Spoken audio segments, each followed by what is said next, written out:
ఆరుగాలం శ్రమించి పంటల సాగు చేసే రైతులకు రుణమాఫీ, రైతు భరోసా, 500 రూపాయల బోనస్ అమల్లో కాంగ్రెస్ ప్రభుత్వం పూర్తిగా వైఫల్యం చెందిందని ఎమ్మెల్సీ రవీందర్ రావు ఆరోపించారు. మహబూబాబాద్ జిల్లాలో ఇటీవల కురిసిన భారీ వర్షాలు, వరదలకు పంటల నీట మునిగి తీవ్రంగా నష్టపోయిన బాధిత రైతులకు ప్రభుత్వం ఇప్పటివరకు పంట పరిహారం అందించలేదని మండిపడ్డారు.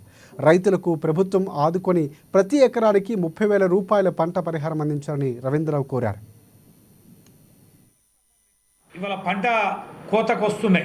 నేటికి స్పష్టత లేదు. కొనుగోళ్ల కేంద్రాల సంగతి ఏంటి, ఎవరికి బాధ్యత అప్పచెప్పారు, ఎన్ని కొనుగోలు కేంద్రాలు ప్రారంభిస్తున్నారు, పంట బోనస్ 500 రూపాయలు అనేటివి మరి సన్న ఓట్లకే ఇస్తారా, దొడ్డు ఓట్లకు కూడా ఇస్తున్నారా, ఏ ఓట్లకి ఇస్తున్నారు?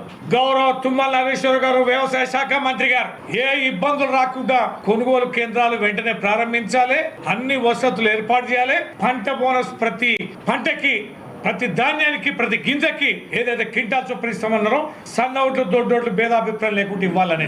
రైతు భరోసా సంబంధించి ఎంత అన్యాయం అండి. రైతు భరోసా ఎగ్గొడతారా? మీ 6 గ్యారెంటీల కీలకమైంది రైతు భరోసానే కదా.